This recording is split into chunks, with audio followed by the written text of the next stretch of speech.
नमस्कार दोस्तों, स्वागत है आप सभी का आपके अपने YouTube चैनल होमनिस्टी में। दोस्तों, जैसा कि हम लोगों ने आपके लिए स्टैटिक्स के यहाँ पर इम्पोर्टेंट MCQ ले आ रहे थे दोस्तों, उसी के साथ यहाँ पर दोस्तों हम लोग अब आपके लिए कॉमर्स के भी यहाँ पे इम्पोर्टेंट MCQ सॉल्व कराएंगे दोस्तों, जो आपके सभी एग्जाम में यहाँ पे आपके लिए मददगार साबित होंगे। चाहे वो TGT PGT हो, चाहे वो आपका कोई भी स्टेट लेवल का एग्ज़ाम आपके असिस्टेंट प्रोफेसर का हो, या आपके कोई भी ऐसे गवर्नमेंट एग्ज़ाम या स्टेट लेवल के एग्ज़ाम जहाँ पे भी आपके कॉमर्स से संबंधित क्वेश्चन पूछे जा सकते हैं दोस्तों, उन जगह पे आपके यहाँ पे ये क्वेश्चंस मददगार साबित होंगे। तो दोस्तों, यहाँ पर हम लोगों ने आज इसका पहला पार्ट लेके आ रहे हैं दोस्तों। तो यहाँ पे दोस्तों हम लोग कोशिश करेंगे कि अध्यायवार या कह सकते हैं लेसन के या चैप्टर वाइज हम लोग क्वेश्चंस को आपके सामने लाते रहेंगे दोस्तों। और शुरू में दोस्तों हम लोग यहाँ पे छोटे यानी कि कम लेवल के क्वेश्चंस लेके आएंगे, उसके बाद हम लोग उसका हाई लेवल पे क्वेश्चंस लेके चलेंगे दोस्तों। तो चलिए दोस्तों, आज का इम्पॉर्टेंट MCQ कॉमर्स के पहले पार्ट को देख लेते हैं। दोस्तों, सबसे पहले अगर हम लोग यहाँ पे पहले क्वेश्चन पे डिस्कस करें तो यहाँ पे पहला क्वेश्चन क्या कह रहा है दोस्तों कि which one of the following statement is not true. मतलब दोस्तों यहाँ पे आपको 4 कथन दिए गए हैं। इन 4 कथनों में आपको एक कथन गलत है, उसको आपको यहाँ पे पहचानना है। तो आपको देखिए यहाँ पे पहले कथन से ही समझ में आ रहा होगा कि ये क्वेश्चंस आपके पहले ही चैप्टर से लिए गए हैं। तो हम लोग दोस्तों यहाँ पे आपको अध्यायवार बहुत से यहाँ पे चैप्टर जैसे जैसे बढ़ते जाएंगे वैसे वैसे आपको क्वेश्चंस सामने आते जाएंगे, और कुछ क्वेश्चन आपके लिए ईजी लगेंगे आपको, और कुछ क्वेश्चन आपको लगेगा कि हाँ अब ये थोड़ा सा हायर लेवल का क्वेश्चन है। तो यहाँ पे देखिए पहला कथन क्या कह रहा है कि the job of book keeping is analytical in nature, यानी कि पुस्तपालन का कार्य विश्लेषणात्मक प्रकृति का होता है। दूसरा ऑप्शन क्या कह रहा है कि book keeping is an art as well as a science of recording business transaction, यानी कि व्यापारिक लेन देनों का अभिलेखन करने हेतु पुस्तपालन कला व विज्ञान दोनों है। फिर तीसरा कथन क्या कह रहा है कि transaction are recorded in a certain set of books, मतलब लेन देन निश्चित पुस्तकों के समूह में अभिलेखित किए जाते हैं।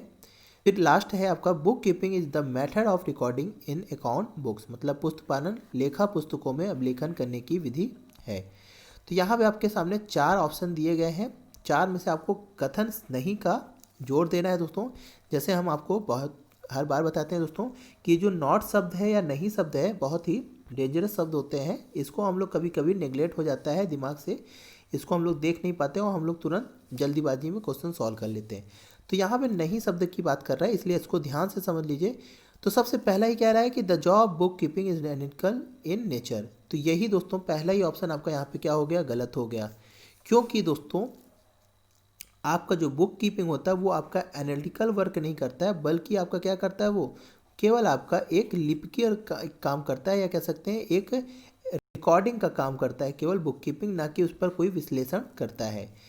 और दूसरा यहाँ पे क्या कह रहा है कि book keeping as art and as well science भी है, जो आपके पुस्तपालन को व्यापारिक या लेन देनों को सही तरीके से व्यवस्थित तरीके से लिखता है। तो ये चीज़ दोस्तों बुक कीपिंग करता है।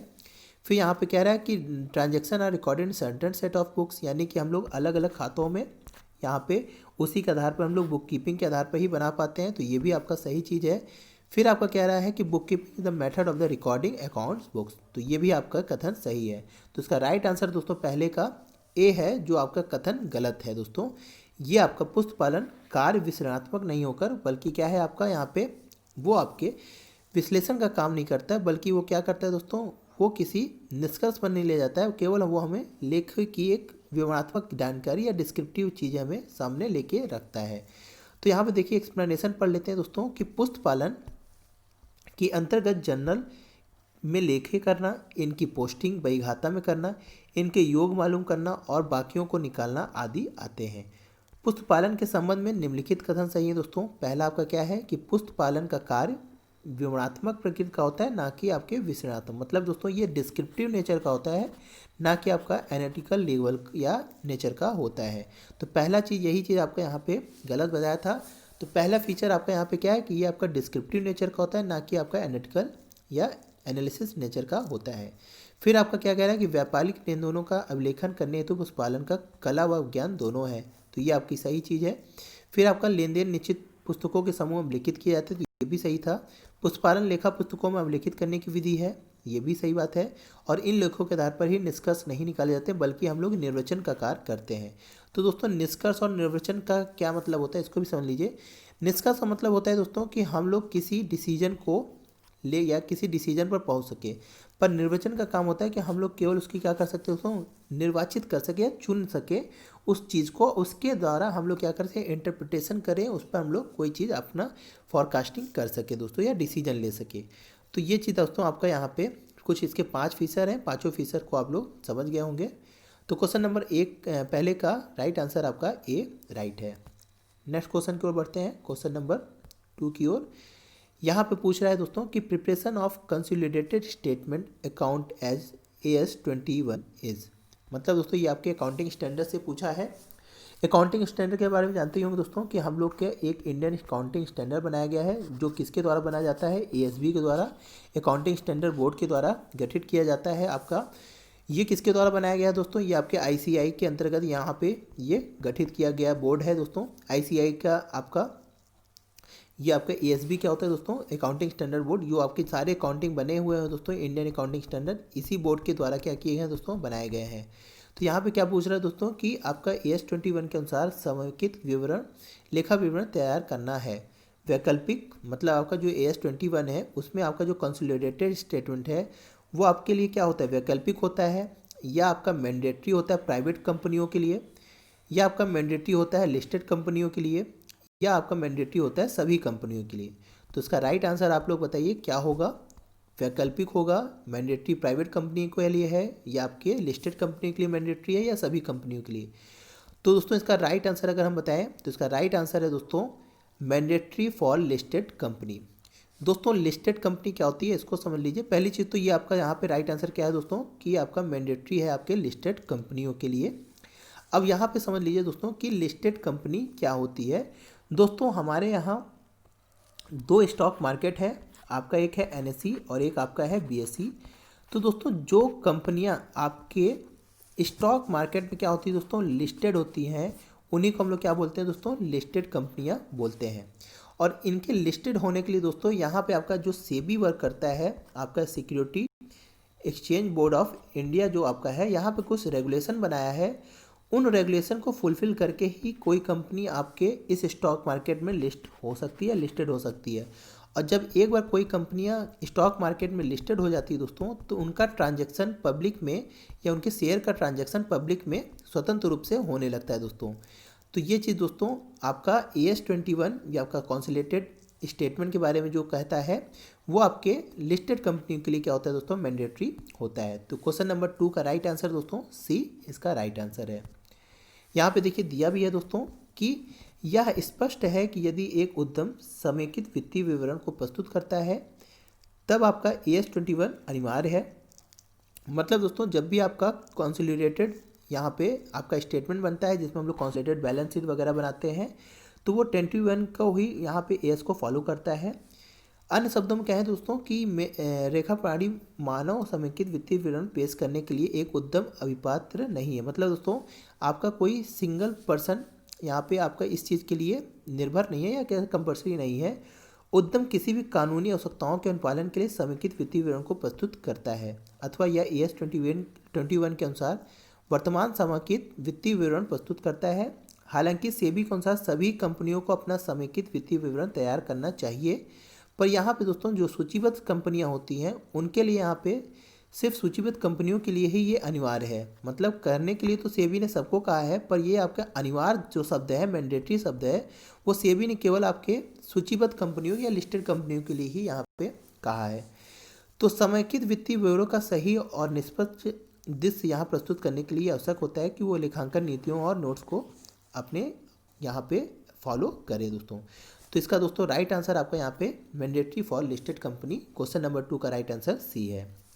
नेक्स्ट क्वेश्चन को देखते हैं दोस्तों। क्वेश्चन नंबर 3 क्या में दोस्तों कह रहा है कि which of the following is accounting equation. दोस्तों अकाउंटिंग का एक बहुत ही आपका यहाँ पे क्वेश्चन है एक, जिसे हम लोग क्या बोलते हैं दोस्तों, आपके यहाँ पे डुअल एक्सपेक्ट अकाउंटिंग या कह सकते हैं लेखांकन समीकरण, इसमें से कौन सा सही है वही चीज़ यहाँ पे पूछ रहा है। पहला ऑप्शन दिया है दोस्तों कि कैपिटल इक्वल टू होता है एसेट्स प्लस लाइबिलिटीज़, या कैपिटल इक्वल टू होता है दोस्तों एसेट्स माइनस लायबिलिटीज़, या एसेट इक्वल टू होता है लायबिलिटीज़ माइनस कैपिटल, या आपका डी है liabilities equal to asset plus capital.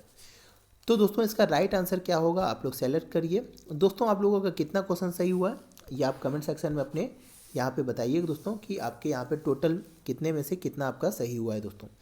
इसका आंसर आप लोग देखिए यहाँ पे, तो इसका राइट आंसर दोस्तों यहाँ पे क्या है आपका B, capital equal to assets equal to liability. तो दोस्तों इसका राइट आंसर यहाँ पे बी है। इसको अगर हम लोग समझ ले दोस्तों, तो दोस्तों जो सिंपल सा इक्वेशन होता है काउंटिंग इक्वेशन, वो केवल इतना कहता है कि एसेट इक्वल टू लायबिलिटी। आपका केवल इतना ही चीज़ क्या कहता है दोस्तों, अकाउंटिंग स्टैंडर्ड बोलता है। पर जब हमने आपको इसको पढ़ाया था दोस्तों ये सभी चीज़ें हमारे चैनल पे पढ़ाई जा चुकी हैं। यदि आपने इससे पहले नहीं देखा है दोस्तों, तो हमारे चैनल के प्लेलिस्ट में कॉमर्स के प्लेलिस्ट में जाके वहाँ पे आपको सारे वीडियो कॉमर्स से रिलेटेड जितने भी यहाँ पे लेक्चर्स हैं उसको आप देख सकते हैं दोस्तों। तो वहाँ पे दोस्तों हमने ये भी समझाया था कि आपका ड्यूअल एस्पेक्ट जो आपका इक्वेशन है, इसी के तहत यहाँ पे है कि एक जो भी आपके संस्था में एसेट्स हैं वो किसके होती हैं, लायबिलिटीज से इक्वल होती हैं। इसीलिए दोस्तों जब लोग आपका बैलेंस शीट बनता है तो आपका लायबिलिटी पक्ष एसेट पक्ष क्या होते हैं, दोनों हमेशा क्या होते हैं, इक्वल आते हैं। तो यहाँ पे दोस्तों क्या कह रहा है कि एसेट इक्वल होता है लायबिलिटीज़ की, और लायबिलिटीज दोस्तों दो तरीके की होती है। एक आपकी होती है एक्सटर्नल लायबिलिटी या बाह्य दायित्व, और एक होती है आपकी इंटरनल लायबिलिटी जिसे हम लोग आंतरिक दायित्व बोलते हैं। तो दोस्तों जो एक्सटर्नल लायबिलिटीज होती है वास्तव में वही क्या कहलाती है दोस्तों, लायबिलिटीज़ कहलाती है। कहने का तात्पर्य यह है कि वो वास्तव में क्या होती है दोस्तों, आपके लिए लायबिलिटीज़ होती है। पर जो आपकी इंटरनल लायबिलिटीज़ होती है वो क्या होती है दोस्तों, वो वास्तव में आपकी कैपिटल होती है जो आपके स्वामी द्वारा लगाई जाती है। तो आपका जो दूसरा इक्वेशन बनता है इस एल से, वो बनता है आपका external liabilities equal to capital. मतलब यहाँ पे एक्सटर्नल लायबिलिटी मतलब दोस्तों लायबिलिटीज़ है, और कैपिटल मतलब तो ये जो स्वामी द्वारा लगाया गया पैसे। मतलब दोस्तों कि जो संस्था के बाहरी लोग हैं उनका पैसा, और जो संस्था के आदमी या अपने मालिक हैं उनका पैसा, जब दोनों को जोड़ा जाता है तो वो क्या होता है दोस्तों, एसेट्स के बराबर होती है। तो इस तरीके दोस्तों यहाँ पे आपका asset equal to external liability plus capital आपका यहाँ पे इसका राइट आंसर होगा। तो यहाँ पे दोस्तों आपके हम लोग राइट आंसर की बात कर लें, क्यों यहाँ पे आपका बी वाला सही हो रहा है। तो यहाँ पे देखिए दोस्तों हम लोग ने यहाँ पे समझा कि आपका यहाँ पे एक्सटर्नल लायबिलिटी को हम लोग लायबिलिटी बोल रहे हैं दोस्तों, और यहाँ पे आपका plus capital equal to assets है। तो यहाँ पे देखिए कैपिटल आपका यहाँ पे एक पक्ष में है, तो अगर हम लोग एसेट्स ये लायबिलिटीज़ को इधर पक्षांतर कर दें तो ये क्या हो जाएगा दोस्तों, ए माइनस एल इक्वल टू सी हो जाएगा। तो यही फॉर्मूले से दोस्तों ये फॉर्मूला आपका बना हुआ है, इसीलिए दोस्तों और कोई फॉर्मूला आपका यहाँ पे फुलफिल नहीं करेगा आपके एसेट्स इक्वल टू लायबिलिटीज़ को, या आप कह सकते हैं कि assets equal to liability plus capital को यहाँ पे कोई भी फॉर्मूला और फुलफिल नहीं कर रहा है। तो इसका जो यहाँ पे फुलफिल करने वाला फॉर्मूला है दोस्तों वो क्वेश्चन नंबर ये आपका यहाँ पे बी ही है जो यहाँ पे आपके इस चीज़ को फुलफिल कर रहा है। तो आशा है दोस्तों ये चीज़ समझ में आ गई होगी। इसका राइट आंसर आपका capital equal to assets minus liability इसका राइट आंसर है। अब दोस्तों यहाँ पे देखिए, यहाँ पे दिया भी है कि लेखन का समानांतर द्विपक्षीय अवधारणा पर आधारित है। इस अवधारणाओं के अनुसार प्रत्येक व्यावसायिक व्यवहार के दो पक्ष होते हैं, एक डेबिट होता है एक दूसरा क्रेडिट होता है, इसीलिए संपत्ति पत्र दायित्व पक्ष के बराबर होता है। इस अवधारणा का यहाँ पे दोस्तों सकल दायित्व इक्वल टू संपत्ति होता है, और सकल दायित्व के अंतर्गत पूंजी और बाहरी दायित्व को शामिल किया जाता है। Capital equal to external liability equal to आपका एसेट्स होती है दोस्तों। तो आशा है दोस्तों इससे जुड़ी जो भी आपके यहाँ पे जानकारी थी आपको समझ में आ गई होंगी। नेक्स्ट क्वेश्चन की ओर बढ़ते हैं दोस्तों। क्वेश्चन नंबर 4 क्या कह रहा है, यहाँ पे सिंपल सा पेड क्वेश्चन दिया है कि the institute of cost and works accounts of India का हेडक्वार्टर कहाँ पे है। मतलब दोस्तों जो आपका ICWI है उसका हेडक्वार्टर आपका कहाँ है। दोस्तों हमारे पहले इसका आंसर देख लेते हैं। इसका आंसर क्या होगा, दिल्ली है, मुंबई है, चेन्नई है या कोलकाता। तो दोस्तों इसका राइट आंसर क्या होगा, यहाँ पे इसका राइट आंसर है कोलकाता। यहाँ पे आपका इसका हेडक्वार्टर कोलकाता में है दोस्तों। वहीं आपका जहाँ पे ICAI है दोस्तों, आपका institute of chartered accountant of India, वो आपका कहाँ है दोस्तों, नई दिल्ली में है। अगर हम लोग इसकी बात कर ले दोस्तों तो इन दोनों का गठन आपका कब हुआ था दोस्तों, आपका 1949 में आपका ACI आपका institute of chartered accountant of India का हुआ था, और आपका यहाँ पे 1959 में दोस्तों इसका ICWA का यहाँ पे आपका गठन हुआ था। तो ये इसकी स्थापना दोस्तों 1959 में हुई थी, पर दोस्तों आपका ICAI का 1949 है, इसको आप लोग याद रखिएगा दोस्तों। तो दोस्तों आपके यहाँ पे दो संस्थाएं हैं, एक आपके यहाँ पे ICAI है और यहाँ पे कंफ्यूज ना होइएगा, और दूसरी ये आपका क्या है ICWI है।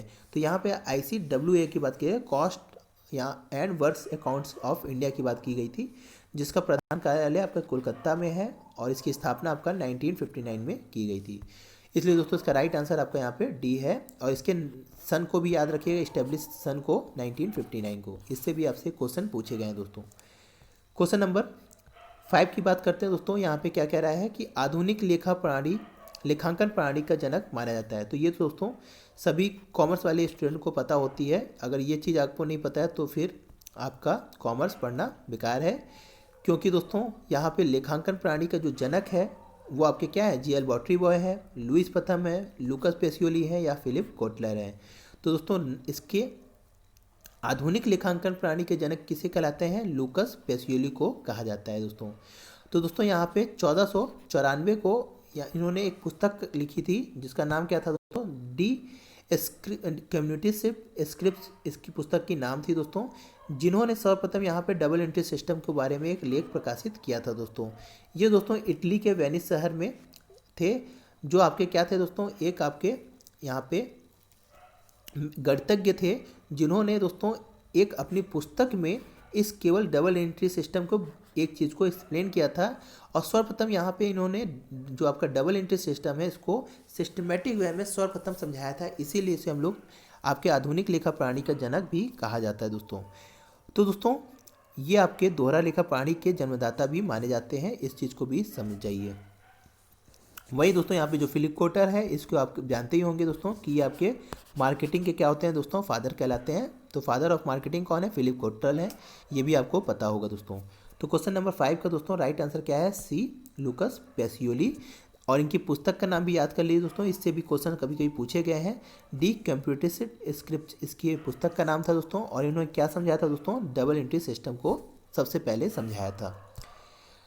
क्वेश्चन नंबर 6 की बात कर लेते हैं दोस्तों। क्वेश्चन नंबर 6 क्या कह रहा है कि which one of the following is not the function of accounting.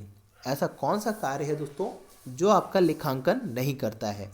पहला क्या दे रहा है ऑप्शन, कीपिंग सिस्टमेटिक रिकॉर्ड, या फिर protecting the properties of the business, या मैक्सिमाइजिंग द रिजल्ट, या आपका डी है meeting legal requirement.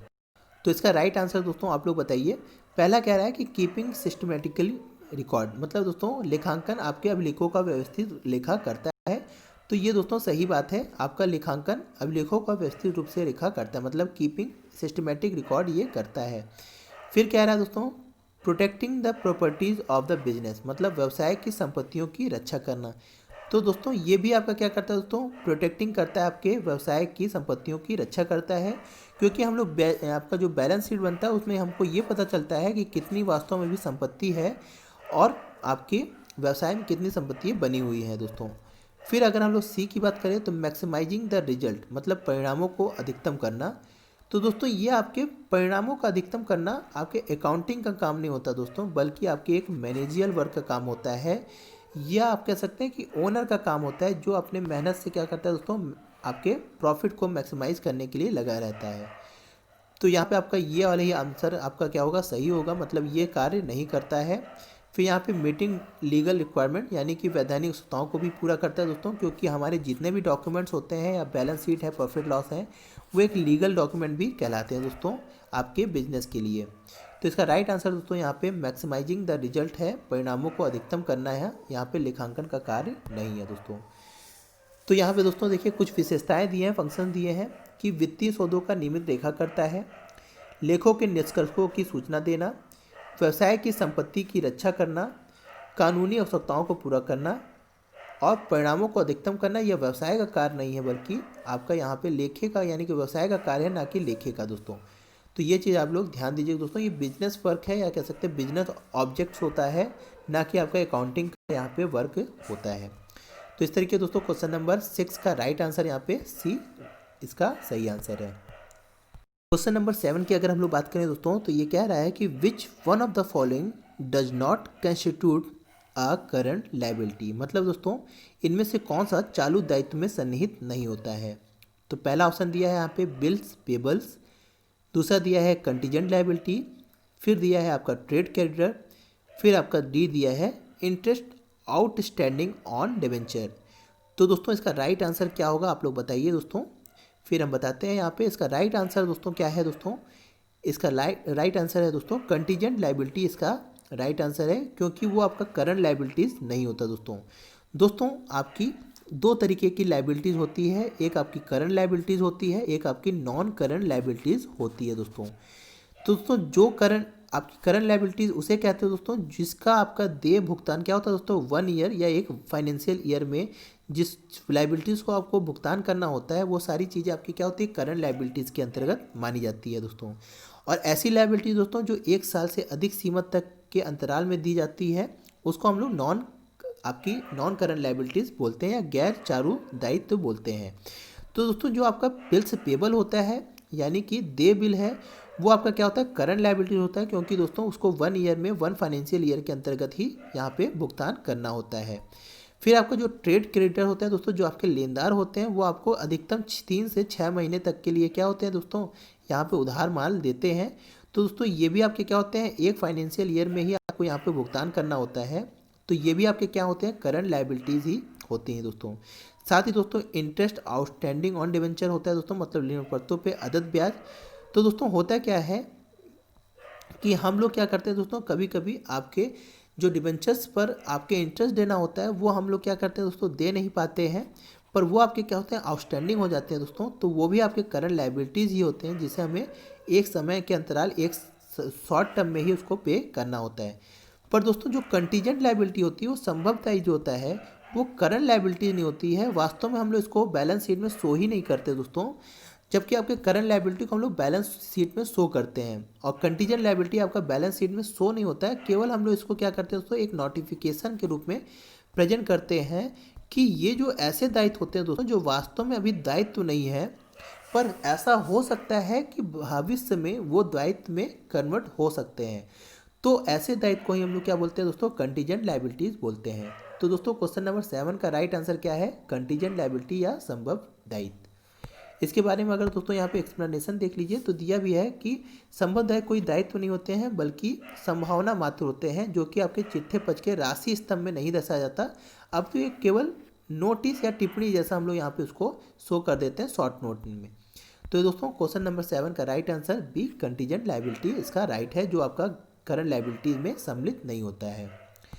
Question number 8 की बात कर लेते हैं दोस्तों। क्वेश्चन नंबर 8 क्या कह रहा है, तो यहाँ पे कह रहा है कि goods withdrawn by the proprietor from business for his personal uses will be credited to। यदि दोस्तों स्वामी द्वारा अपने निजी उपयोग हेतु व्यवसाय से माल निकाल लिया जाता है या क्रेडिट किया जाता है तो वहाँ पे क्या चीज़ क्रेडिट किया जाएगा, सॉरी निकाल लेने पर क्या चीज़ क्रेडिट किया जाएगा दोस्तों। तो वहाँ पे आपका क्या है पहला ऑप्शन सेल्स अकाउंट, दूसरा है आपका परचेज अकाउंट, फिर आपका है सप्लायर अकाउंट, फिर यहाँ है स्टॉक अकाउंट। तो इसका राइट आंसर दोस्तों क्या होगा, क्या चीज़ यहाँ पे आपके क्रेडिट होगा। तो दोस्तों यहाँ पे आपका राइट आंसर अगर हम लोग बात करें तो इसका राइट आंसर है बी परचेज अकाउंट, यहाँ पे आपका क्रेडिट होगा दोस्तों। इसकी एंट्री अगर हम लोग बात करें दोस्तों तो इसकी एंट्री आपकी क्या होगी drawing account debit to purchase account. दोस्तों जब कोई स्वामी संस्था में पैसा लाता है दोस्तों तो उसके लिए यहाँ पे आपका कैपिटल अकाउंट खुलता है, और जब कोई स्वामी संस्था से कोई सामान या पैसा लेकर जाता है तो उसके लिए हम लोग ड्राइंग अकाउंट खोलते हैं। तो यहाँ पे दोस्तों पैसा ना ले जाकर क्या ले जा रहा है सामान ले जा रहा है, तो इसलिए दोस्तों यहाँ पे ड्राइंग अकाउंट क्या हो रहा है डेबिट हो रहा है।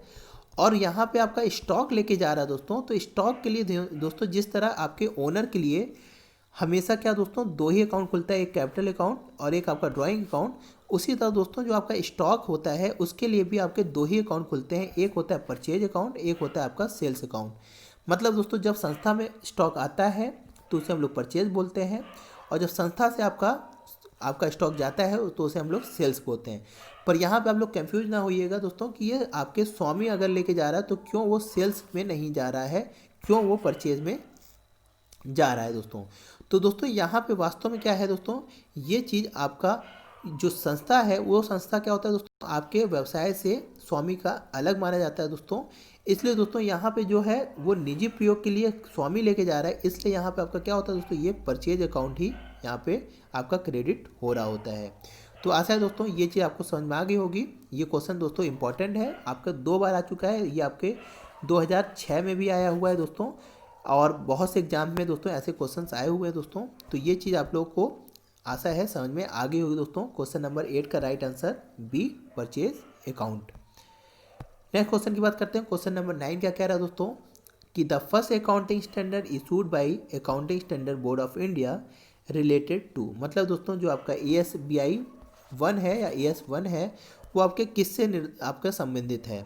लेखांकन मानक परिषद द्वारा निर्गमित प्रथम लेखांकन मानक संबंधित है वैल्यूएशन ऑफ इन्वेंट्रीज या स्टॉक के मूल्यांकन से, या डेप्रिसिएशन ऑफ अकाउंटिंग, या आपका डिस्क्लोजर ऑफ अकाउंटिंग पॉलिसी, या आपका रेवेन्यू रिकग्नाइजेशन या आय की पहचान से। तो दोस्तों इसका राइट आंसर आप लोग बताइए क्या होगा दोस्तों।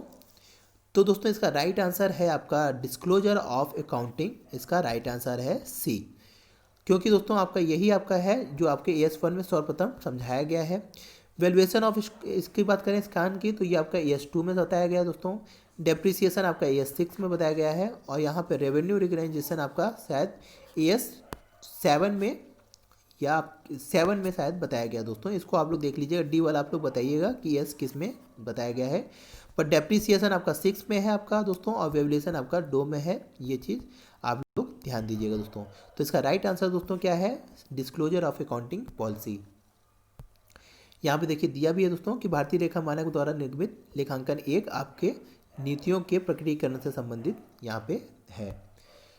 क्वेश्चन नंबर 10 देख लेते हैं दोस्तों। आज का लास्ट क्वेश्चन है दोस्तों, जैसा कि हमने अभी उसके बारे में समझाया भी था। The chartered accountant act was enact in the year, जो आपका चार्टर्ड अकाउंटेंट एक्ट है दोस्तों, अधिनियम है, वो किस सन में पारित किया गया था दोस्तों, और इसके द्वारा किस चीज़ का निर्माण किया गया था दोस्तों? आपके उसी चीज़ का ICAI की संस्था का निर्माण किया गया था। इसका फुल फॉर्म क्या होता है दोस्तों?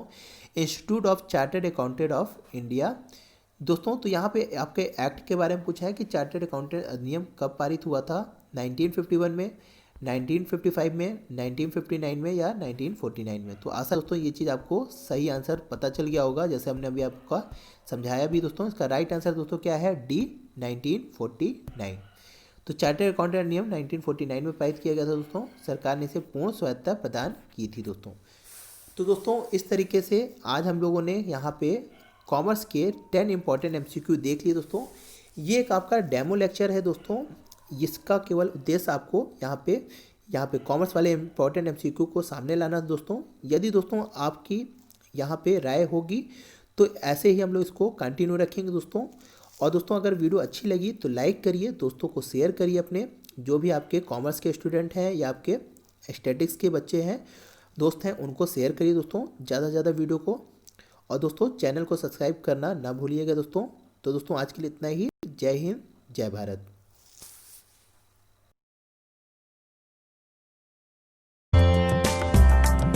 दोस्तों यदि आप हमारे चैनल होम मिनिस्ट्री को सपोर्ट करना चाहते हैं तो आप इस UPI ID लिंक पर जाकर अपनी इच्छा अनुसार राशि को प्रदान कर आप होम मिनिस्ट्री को सपोर्ट कर सकते हैं।